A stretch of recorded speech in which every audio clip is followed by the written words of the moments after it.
എത്ര പേർ ബൈബിളിൽ ഗിദെയോൻ എന്ന മനുഷ്യനെ കണ്ടിട്ടുണ്ട്? ഈ തകർന്നിരിക്കുന്നവന്റെ ഒരു അടുത്ത സൈൻ എന്താണെന്നറിയാമോ? അവൻ ദൈവത്തെ ചോദ്യം ചെയ്യും. ആരും മിണ്ടുന്നില്ല. ഉറപ്പാണ്, ചങ്ക് തകർന്നിട്ടാണ് അങ്ങനെ ചോദിച്ചു പോയത്. അങ്ങനെ ചെയ്യാൻ പാടില്ല, അങ്ങനെ ചെയ്യരുത്. പക്ഷെ ഇവിടെ ഇതാ Gideon, that man, he was a broken man. ന്യായാധിപന്മാരുടെ പുസ്തകം 6-ാം അധ്യായം 11-12 വാക്യങ്ങളിൽ ഗിദെയോൻ പറയുന്നു, കരുവേലകത്തിന്റെ കീഴിൽ ഗിദെയോൻ ഗോതമ്പ് മിദ്യാന്യരുടെ കയ്യിൽ പെടാതിരിക്കേണ്ടതിന് മുന്തിരിച്ചക്കിന് അരികെ വെച്ച് അത് മെതിക്കുകയായിരുന്നു. യഹോവയുടെ ദൂതൻ അവന് പ്രത്യക്ഷനായി. ദൂതൻ, അല്ലയോ പരാക്രമശാലിയെ, എഴുന്നേൽക്ക, ദൈവം നിന്നോട് കൂടെ ഉണ്ട്. ഉടനെ ഈ പുള്ളി 13-ാമത്തെ വാക്യത്തിൽ തിരിച്ചു ചോദിക്കുകയാണ്, അയ്യോ യജമാനെ, ദൈവം യഹോവ നമ്മുടെ കൂടെ ഉണ്ടെങ്കിൽ നമുക്കിതൊക്കെ ഭവിക്കുന്നത് എന്ത്? യഹോവ നമ്മെ മിസ്രയീമിൽ നിന്ന് കൊണ്ടുവന്ന, നമ്മുടെ പിതാക്കന്മാർ നമ്മെ അറിയിച്ചിട്ടുള്ള അവന്റെ അത്ഭുതങ്ങളൊക്കെ എവിടെ? പുള്ളി ചോദിക്കുകയാണ്, where is the miracle?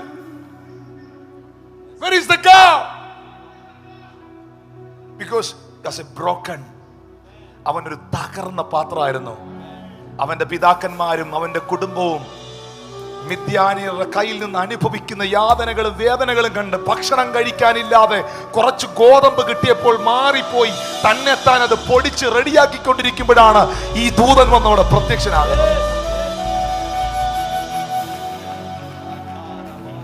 ഇപ്പോൾ യഹോവ നമ്മളെ ഉപേക്ഷിച്ചു, മിദ്യാനിയരുടെ കയ്യിൽ ഏൽപ്പിച്ചിരിക്കുന്നല്ലോ. പുള്ളി ചോദിച്ച ചോദ്യങ്ങൾ നിങ്ങൾ ശ്രദ്ധിച്ചോ? ദൈവം ഉണ്ടെങ്കിൽ ഇങ്ങനെയൊക്കെ സംഭവിക്കുന്നത് എന്ത്? കഴിഞ്ഞ നാളുകളിൽ അത്ഭുതം ചെയ്തു എന്നൊക്കെ പറയുമ്പം വേദപുസ്തകത്തിൽ പലരും ചോദിച്ചിട്ടുണ്ട്, ബൈബിളിൽ ഒരുപാട് അത്ഭുതങ്ങൾ ഞാൻ വായിക്കുന്നു, ഈ അത്ഭുതമൊന്നും എന്താ എന്റെ ജീവിതത്തിൽ നടക്കാതെ? 13-ാമത്തെ വാക്യത്തിൽ അവസാനം പറയുകയാണ്, ദൈവം ഞങ്ങളെ ഉപേക്ഷിച്ച് ഈ മിദ്യാന്യരുടെ കയ്യിൽ ഞങ്ങളെ ഏൽപ്പിച്ച് കളഞ്ഞല്ലോ. 15-ാമത്തെ വാക്യത്തിൽ പുള്ളി ചങ്കു പൊട്ടിയ ബ്രോക്കണാട്ടോ. അയ്യോ കർത്താവേ, ഞാൻ ഇസ്രായേലിനെ എങ്ങനെ രക്ഷിക്കും? മനശ്ശയിൽ എന്റെ കുലം എളിയതും എന്റെ കുടുംബത്തിൽ വെച്ച് ഞാൻ ചെറിയവനുമാണ്. എന്റെ സാഹചര്യം, എന്റെ ഗോത്രം, ഇതൊക്കെ നമ്മളെ ഒത്തിരി ബ്രോക്കൺ ആക്കുന്നതാണ്. എനിക്ക് അവന്റെ അപ്പനെ പോലെ ഒരു അപ്പനില്ലല്ലോ, എനിക്ക് സ്വത്തുക്കളില്ലല്ലോ, എനിക്ക് അവരെ പോലെ സൗന്ദര്യം ഇല്ലല്ലോ, എന്റെ കുടുംബം, ഞാൻ ഇങ്ങനെ ഒരു കുടുംബത്തിലാണല്ലോ ഞാൻ ജനിച്ചു പോയത്. ഇങ്ങനെയൊക്കെ ഒരിക്കലേലും ചിന്തിച്ചവർ ഇതിനകത്ത് ഒരു പക്ഷെ ഉണ്ടായേക്കാം. No worries, no worries. 14-ാം വാക്യത്തിൽ പറയുന്നുണ്ട്, അപ്പോൾ യഹോവ അവനെ നോക്കി, നിന്റെ ഈ ബലത്തോടെ പോകുക, നീ ഇസ്രായേലിനെ മിദ്യാന്യരുടെ കയ്യിൽ നിന്ന് രക്ഷിക്കും, ഞാനല്ലയോ നിന്നെ അയക്കുന്നത്. ഞാനൊരു ചോദ്യം ചോദിക്കട്ടെ എൻ്റെ പ്രിയപ്പെട്ടവരോട്? തമ്പുരാന്റെ മുഖത്ത് നോക്കി ദൂതനോട് അത്ഭുതങ്ങളൊക്കെ ഇപ്പൊ എവിടെ? പിതാക്കന്മാരുടെ ദൈവം എവിടെ? വിളിച്ചിറക്കിയിട്ട് ഇതാണോ ഞങ്ങളോട് കാണിക്കുന്നേ എന്ന് മുഖത്ത് നോക്കി ചോദിച്ച സ്ഥിതിക്ക് ഇവനെ കളഞ്ഞിട്ട് പോകേണ്ടതല്ലേ ദൈവം?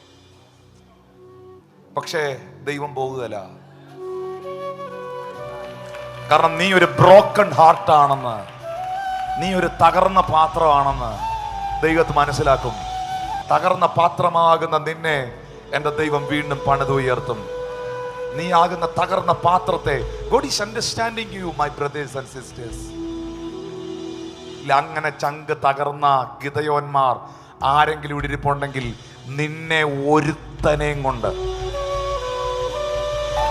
ദൈവം അത്ഭുതങ്ങൾ ആവർത്തിക്കും. നിന്നെ ഒരുത്തനെയും കൊണ്ട് ദൈവം രാജ്യത്തെ വിടുവിക്കും. നിന്നെ ഒരുത്തനെയും കൊണ്ട് അവന്റെ കൈ കുറുകിയിട്ടില്ലെന്നും അവന്റെ കാത് മന്ദമായിട്ടില്ലെന്നും അവൻ പ്രൂവ് ചെയ്യും. വിശ്വസിക്കുന്ന എത്ര പേരുണ്ട്? ഗിദെയോനെ, നിന്നെ ഒരുത്തനെയും കൊണ്ട് മിദ്യാന്യരെ തകർത്തുടയ്ക്കാൻ ദൈവം നിനക്ക് ദർശനങ്ങളെ നൽകി, അഭിഷേകത്തെ നൽകി, ആയുധങ്ങളെ നൽകി, ദൈവകൃപ നൽകി നിന്നെ എഴുന്നേൽപ്പിച്ചെങ്കിൽ God is understanding.